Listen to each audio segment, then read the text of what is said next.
तैयारी कर रहे थे। भाई हो गई सारी तैयारी, चलो अब। छोटू तू तैयार है ना? हाँ मम्मी, सुभाष भैया भी तैयार है, मैं भी। हाँ बस टैक्सी वाला आ रहा है, चलते हैं फिर। थोड़ी देर में टैक्सी आ जाती है और चारों टैक्सी में बैठकर निकल पड़ते हैं। बेटा तेरे तो भाग्य खुलने वाले हैं, लड़की बहुत पैसे वाली है। फोटो तो तुझे उसकी पसंद आ ही गई है, अब बस तू एक बार सामने से देख लेना। हाँ माँ, बस मेरे सपने पूरे हो जाए, दहेज के पैसों से मैं अपना बिजनेस स्टार्ट कर दूंगा। हाँ और क्या, तो चिंता मत कर, लड़की वाले तुझे इतना पैसा देंगे कि तेरा बिजनेस भी स्टार्ट हो जाएगा और तेरे पास बहुत सारे पैसे भी बच जाएंगे। हाँ भैया, लेकिन आपको याद है ना, आपने वादा किया है मेरे साथ भी। हाँ हाँ, तो चिंता मत कर, तेरे अमेरिका जाकर पढ़ने का सपना भी पूरा हो जाएगा। बस दुआ कर कि बीच में कोई अड़चन ना आए।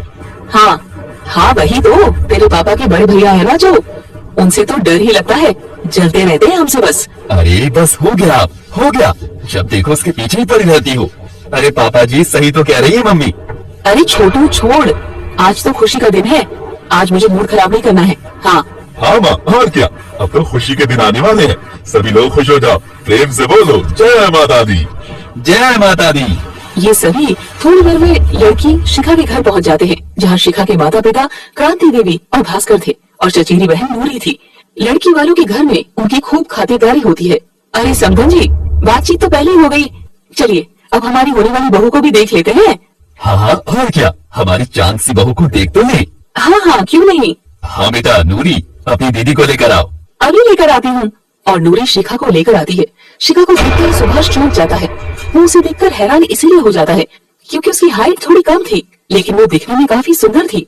भाई समधन जी, हमारी होने वाली बहू तो बहुत ही सुंदर है, फोटो से भी ज्यादा सामने से सुंदर लगती है। हाँ जी बिल्कुल। हाँ, हमारी बेटी की भले ही हाइट 4 फुट 9 इंच है, लेकिन फिर भी किसी काम में कम नहीं है। अरे तो क्या हो गया, इंसान का दिल साफ होना चाहिए बस। और ये हाइट वाइट इसका क्या, ये सब तो चलता रहता है। हाँ मैंने तो सुना है कि आपकी बेटी बहुत गुणवती है, घर का सारा काम संभाल लेती है और पढ़ी लिखी भी है। अब इससे ज्यादा हमें और क्या चाहिए। जी ये बात तो आपने बिल्कुल सही कही है। हाँ, भगवान ने हमारी बेटी को भले ही थोड़ी हाइट कम दी है, लेकिन बाकी किसी चीज में कोई कमी नहीं दी है। हाँ हाँ और क्या, तो बात पक्की समझी समधन जी, शादी फिक्स कर लेते हैं। हाँ हाँ बोलिए बोलिए, कब तक करें।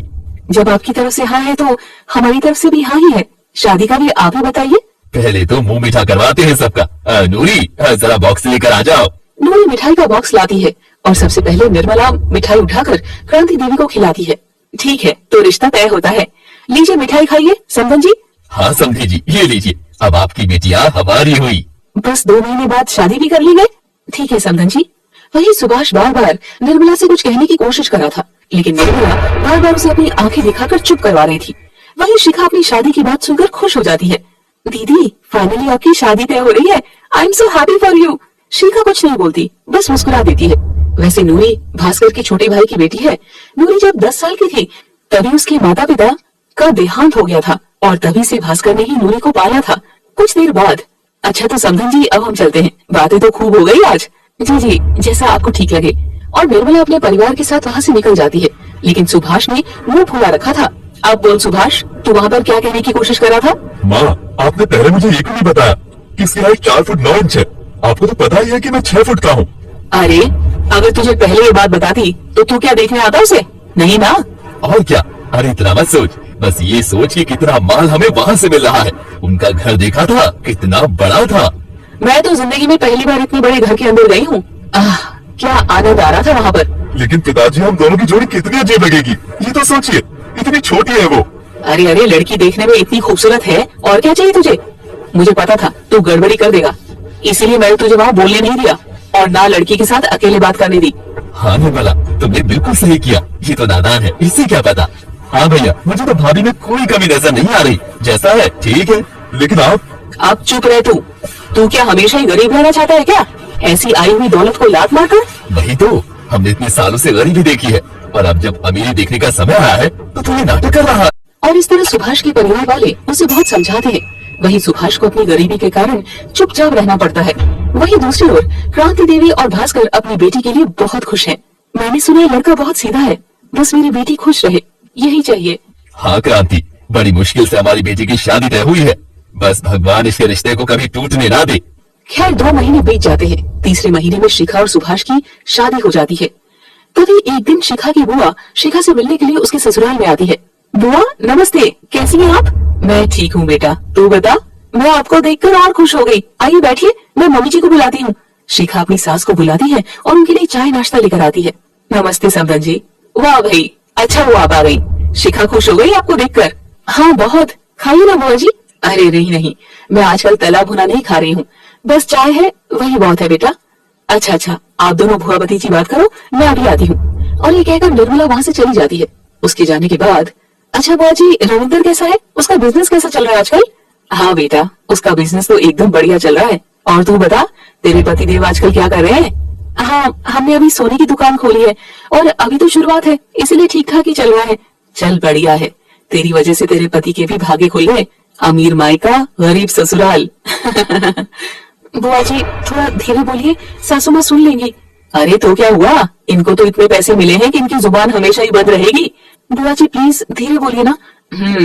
चल अच्छा है, तू अभी से अपने ससुराल वालों के साथ घुल मिल गई है, इससे अच्छी बात और क्या होगी हमारे लिए। हाँ जी चल ठीक है, अब मैं चलती हूँ, कल मुझे गाँव के लिए भी निकलना है। सारी पैकिंग आज शाम को ही करनी है, बहुत काम है मुझे। जी बुआ जी ठीक है। ये कहकर शिखा अपनी बुआ के पैर छूती है। सदा सुहागन रहे बेटा। चल ठीक है, चलती हूँ अब। जी। और शिखा की बुआ वहाँ से चली जाती है। तभी निर्मला वहाँ आती है। क्या बात है, बड़ी जल्दी चलेगी तेरी बुआ? हाँ, वो उन्हें कल गाँव के लिए निकलना है ना, इसीलिए। चल कोई बात नहीं, जा तू भी अब थोड़ा आराम कर ले। ठीक है मम्मी जी। शिखा अपने कमरे में चली जाती है। कमरे में वो देखती है कि सुभाष वहाँ पर बैठा हुआ है।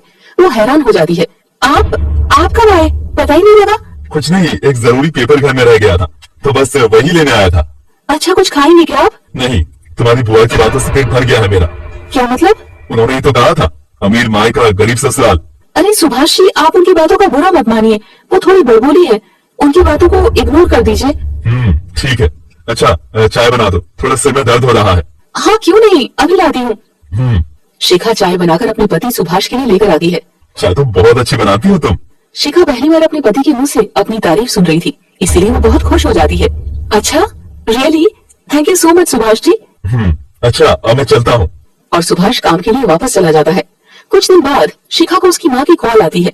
वो काफी परेशान थी। बेटा जल्दी सिटी हॉस्पिटल आ जा, बहुत बड़ी गड़बड़ी हो गई है। तेरे पिता। क्या माँ, क्या हुआ पापा को, बोलिए ना। वो आईसीयू में है, तू जल्दी आ जा यहाँ। पापा नहीं, ये नहीं हो सकता, मैं अभी आई। और क्रांति देवी रोते हुए फोन काट देती है। वहीं शिखा तुरंत अपने पति के साथ हॉस्पिटल पहुंचती है, जहां उसे उसकी माँ नूरी के बारे में ऐसी बात बताती है जिसे सुनने के बाद उसे बिल्कुल भी यकीन नहीं होता। हाँ बेटा ये सच है, नूरी ने हमें धोखा दिया है। मैं उसे कभी माफ नहीं करूंगी माँ, कभी भी नहीं। आपने उसे अपनी बेटी के जैसा प्यार दिया और उसने इतना बड़ा धोखा किया।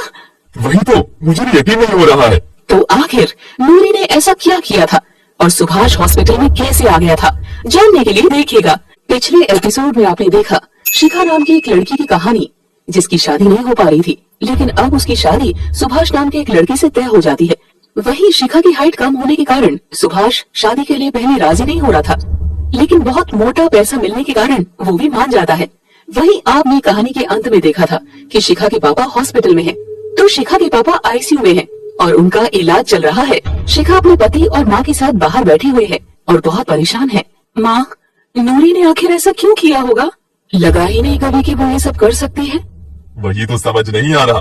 तुम चिंता मत करो, पुलिस इसका पता लगा लेगी। तभी पुलिस वहाँ आ जाती है और क्रांति उन्हें सारी बात बताती है। साहब, नूरी घर से करीब 5 लाख रुपए चुराकर अपने बॉयफ्रेंड के साथ भाग रही थी, लेकिन उसी वक्त शिखा के पिताजी ने उन्हें भागते हुए देख लिया था।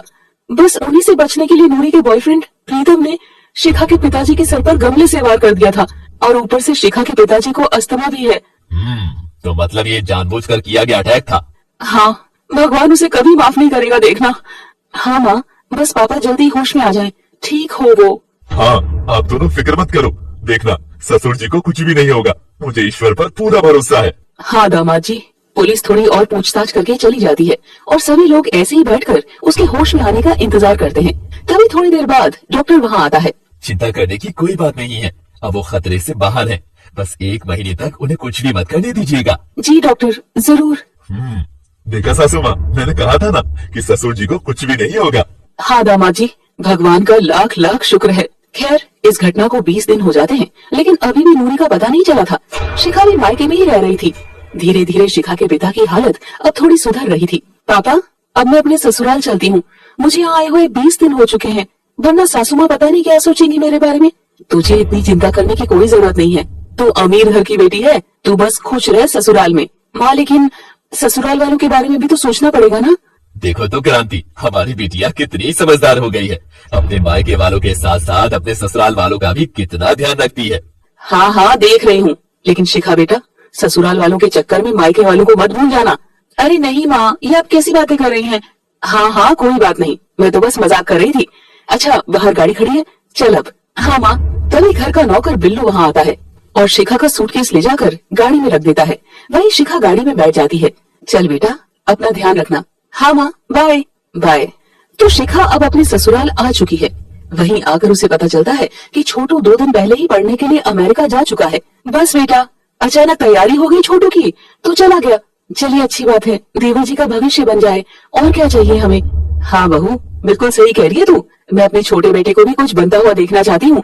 बस लेकिन बहू बुरा मत मानना कि हमने तुझे छोटू के जाने का बताया नहीं। कोई बात नहीं मम्मी जी, वो हमने सोचा कि तेरे पिताजी की तबीयत नहीं ठीक है तो तू वहीं पर व्यस्त होगी, इसीलिए हमने डिस्टर्ब नहीं किया। अरे नहीं मम्मी जी, इतनी सी बात के लिए आप परेशान क्यों हो रही हैं? अच्छा अब मैं खाना लगा देती हूँ, खाना खाने बैठ जाइए आप, क्योंकि बहुत देर हो गई है।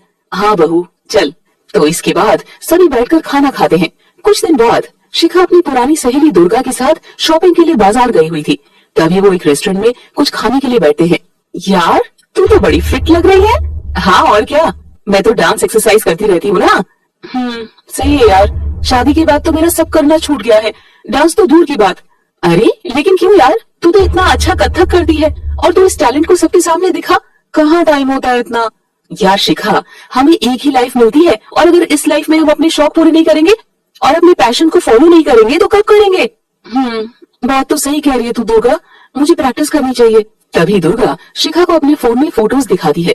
ये देख, तुझे तो मैं बताना ही भूल गई। ये देख, 15 दिन पहले एक कंपटीशन हुआ था, उसमें मैंने फर्स्ट प्राइज जीता है। वाह ऑसम यार, मेरे मम्मी पापा तो मुझ पर बहुत प्राउड फील कर रहे थे। ये मेरी लाइफ का सबसे बड़ा अवार्ड है यार। Great, I am also proud of you dear. अब तू भी प्रैक्टिस चालू कर दे, अगली बार जब कंपटीशन होगा तो मैं तुझे जरूर बताऊंगी, तू भी उसमें पार्टिसिपेट करना। हाँ पक्का, बस ससुराल वाले मना ना करें मुझे। अरे कैसी बातें कर रही है यार तू कोई गांव की लड़की थोड़ी है, शहर के पढ़े लिखे और अमीर घर से बिलोंग करती है तू। कैसी बातें करती है यार शिखा। चल हमारा ऑर्डर आ गया, अब खाते हैं। दोनों का ऑर्डर आ जाता है और वो दोनों अपना खाना एंजॉय करती है और थोड़ी देर बाद शिखा वापस घर आ जाती है। मम्मी जी, मुझे आपसे एक बात पूछनी थी। हाँ बेटा बोलो, क्या बात है। वो मम्मी जी, मुझे ये कहना था कि मैं कथक बहुत अच्छा कर लेती हूँ, मैं चाहती हूँ कि कथक की प्रैक्टिस फिर से शुरू कर दूँ। ये सुनकर निर्मला किसी सोच में पड़ जाती है। क्या हुआ मम्मी जी, आप क्या सोच रही हैं? कुछ नहीं बेटा, ये सोच रही थी कि अचानक तुमने कथक करने का कैसे सोचा। वो मम्मी जी, मेरी एक फ्रेंड है दुर्गा, वो भी बहुत अच्छा डांस करती है। उसने मुझसे कहा कि मुझे कथक की प्रैक्टिस करती रहनी चाहिए। अच्छा तो मुझे भी उसकी बात बिल्कुल सही लगी। क्यों मम्मी जी, मैंने सही डिसीजन लिया है ना? हाँ बिल्कुल सही डिसीजन लिया है तुमने। थैंक यू मम्मी जी, मुझे पता था कि आप इसके लिए मान जाएंगी। मेरे एक गुरु हैं, मैं उनको कल ही यहाँ बुला लेती हूँ, वो मेरी प्रैक्टिस करने में मदद करेंगे। ओह अच्छा, ठीक है बहू, जैसा तू चाहे। ठीक है मम्मी जी, मैं अपने गुरुजी से बात कर लेती हूँ। हाँ बहू जा कर ले। और शिखा अपने कमरे में चली जाती है। तभी वहाँ निर्मला का पति हरि आ जाता है। निर्मला उसे सारी बात बताती है। अब इसे डांस करना है, बताओ भला। अरे अब इसको क्या हो गया है निर्मला, ये कौन से नए शौक पाली है इसने। वही तो, अभी कुछ कह भी नहीं सकते हैं, इतना मार जो मिला हमें शादी में, चुपचाप मुंह पर उंगली रखकर बैठना ही सही रहेगा अभी। हाँ निर्मला, सही कहती हो बिल्कुल। अभी तो हमें पूरी कोशिश करनी चाहिए कि कोई गड़बड़ी ना हो। हाँ और क्या, थोड़ा समय बीत जाने दो बस, तब देखना कि मैं क्या करती हूँ। अभी चुप रहना मजबूरी है। खैर दोनों शिखा को कुछ नहीं कह सकते थे क्योंकि शिखा अमीर मायके से थी। तो अगले दिन सुभाष दोपहर के वक्त किसी काम से घर आ जाता है। अरे सुभाष बेटा, तू आज 2 बजे ही आ गया, क्या बात है? हाँ माँ, वो कुछ पैसे चाहिए थे तो वही लेने आया था, बस लेकर जाता हूँ। और आगे जाने पर सुभाष देखता है कि उसकी पत्नी शिखा दूसरे कमरे में अपने गुरुजी के साथ कथक की प्रैक्टिस कर रही है। ये देखकर सुभाष को बहुत गुस्सा आता है। ये कौन है? अरे बेटा, वो कथक गुरु हैं, शिखा को शौक है। जब मैंने सोचा। ये सब क्या है माँ, आपने शिखा को रोका क्यों नहीं? वो बहू है इस घर की। अरे बेटा जाने दे, बड़े घर की बेटी है, ऐसे छोटे छोटे शौक तो होते ही हैं इन अमीर लोगों के, कोई बात नहीं। लेकिन माँ, लोग क्या कहेंगे? एक तो पहले ही आपने मेरी शादी छोटी हाइट वाली लड़की से करवा दी, और अब ये। अरे बेटा धीरे बोल, पागल हो गया क्या तू? अगर उसने सुन लिया ना तो फिर से रोड पर आ जाएगा तू और हम भी। क्यों बनते बनाए घर को बिगाड़ना चाहता है तू? माँ, अब मैं क्या ही कहूँ, सच में। इतना कहकर सुभाष गुस्से में अपने कमरे में चला जाता है। हे भगवान, बस सब अच्छा चले, कृपा बनाए रखना, मेरे बेटे को थोड़ी बुद्धि दे। खैर ऐसे ही कुछ दिन बीत जाते हैं। तभी हरी के पास अमेरिका से छोटू का कॉल आता है। छोटू कॉल में बहुत रो रहा होता है। अरे बेटा क्या हो गया? ऐसी क्या बात हो गई कि तू इतना रो रहा है? पापा मुझे बचा लीजिए पापा, मुझे यहाँ नहीं रहना। अरे ऐसा क्यों बोल रहा है तू? आखिर हुआ क्या है? पापा आप जल्दी से मुझे यहाँ से छुड़वा लीजिए, कोई वकील कर लीजिए, मैं यहाँ फंस गया हूँ। क्या? कहाँ फंस गया और कैसे? हाँ पापा, मैं अभी यहाँ के जेल में हूँ, मुझे फंसाया गया है पापा, मुझे जल्दी से यहाँ से छुड़वाइए, मुझे यहाँ पर नहीं रहना, मुझे यहाँ नहीं सड़ना। हाँ बेटा तू चिंता मत कर, मैं अभी वकील का इंतजाम करता हूँ।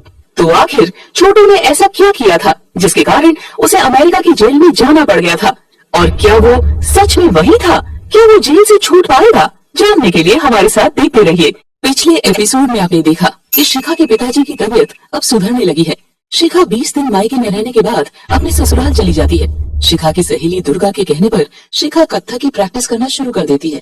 लेकिन सुभाष को ये बिल्कुल पसंद नहीं था। लेकिन पैसे मिलने से उनका मुंह बंद हो गया था। वहीं अचानक एक दिन हरी को पता लगा कि शिखा का देवर छोटू अमेरिका की जेल में फंस गया है। अब आगे हरी अपने बेटे को परेशानी में नहीं देख सकता था, इसीलिए वो घर पर सबसे बात करता है और तुरंत ही किसी वकील को कॉल करके इस समस्या का हल पूछता है। और वकील हरी को कॉल पर बताता है कि आखिर उन्हें क्या करना है। क्या हुआ पापा, वकील साहब क्या कह रहे हैं? कुछ बताया भी नहीं, मेरा बेटा घर तो वापस आ जाएगा ना? हाँ वकील साहब कह रहे हैं कि डरने वाली कोई बात नहीं है। उन्होंने कहा है कि छोटू को छुड़वाने के लिए 4 लाख रुपए लगेंगे। अच्छा ससुर जी, कोई बात नहीं, देवर जी को छुड़ाने के लिए अगर 10 लाख रुपए लगेंगे तो भी हम सब उन्हें छुड़वा कर ले आएंगे। हाँ, बेटे से प्यारा थोड़ी ना है पैसा। मेरा बेटा पता नहीं कैसी हालत में होगा, उसने कुछ खाया होगा कि नहीं। माँ चिंता मत करिए, वकील साहब ने कहा था कि चिंता करने की कोई बात नहीं है। देखना 2-3 दिन के अंदर ही देवर जी हमारे बीच में होंगे। हाँ माँ, कुछ नहीं होगा छोटू को। मैं और सुभाष वकील के पास पैसे लेकर जाते हैं, तुम लोग चिंता मत करो। हाँ जाइए, जल्दी जाइए और जल्दी से मेरे बेटे को छुड़वा कर ले आइए। जा रहा हूँ। और दोनों वहाँ से चले जाते हैं। वही शिखा बार बार निर्मला को सांत्वना दे रही है और समझा रही है कि वो ज्यादा चिंता न करे। खैर 2 दिन बाद छोटू जेल से छूट जाता है और हफ्ते में अपने घर वापस आ जाता है। निर्मला उसे गले से लगा लेती है। बेटा तू आ गया, बैठ बेटा बैठ, तुझे बहुत ज्यादा तकलीफ तो नहीं हुई ना? हाँ माँ, तकलीफ तो बहुत हुई, बस क्या ही बताऊँ आपको। हाय राम, मेरा बच्चा, भूख लगी होगी ना, बता क्या खाएगा?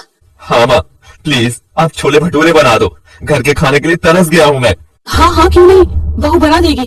हाँ देवर जी मैं बनाती हूँ अभी। और शिखा किचन में चली जाती है। तभी वहाँ पर नई नौकरानी आ जाती है। उसका नाम मणि था। तुम कौन हो? मैं घर की नई नौकरानी हूँ, निर्मला मैडम ने बुलाया है मुझे। अच्छा, बताया नहीं मम्मी जी ने? आज ही रखा है ना, बताइए क्या बनाना है? अच्छा ठीक है, आज छोले भटूरे बनेंगे। जी मालकिन। तुम भटूरे की तैयारी करो, मैं छोले की तैयारी करती हूँ। जी मालकिन। शिखा यहाँ पर खाना बनाने लग जाती है। वहीं दूसरी ओर हरि और सुभाष गुस्से में थे। अरे क्या हो गया तुम दोनों को? जब से आए हो कुछ बोल ही नहीं रहे हो। अरे तुम्हारे लाडले बेटे ने कुछ बोलने लायक छोड़ा हो तब तो बोले ना हम। वही तो, कहीं मुंह दिखाने लायक नहीं छोड़ा इसने हमें, कम वक्त। पर किया क्या है मेरे छोटू ने? छोटू शर्म के मारे अपनी नजरें नीचे कर लेता है। क्या बात है छोटू, तूने ऐसा क्या किया जो तेरे पिताजी और भैया ऐसे कह रहे? माँ धीरे बोलिए वरना शिखा सुन लेगी। अरे तुम्हारा बेटा अमेरिका से एक लड़के से लड़ाई करके आया है। वकील तो बोल रहा था कि इसने उसे अधमरा बना दिया था।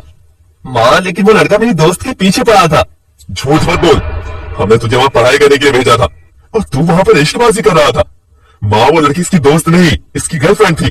एक लड़की के लिए इतना बड़ा कांड करके आया है ये वहाँ से। उन दोनों की ही गलती होगी। बेटा तू उस लड़की के पीछे क्यों पड़ा?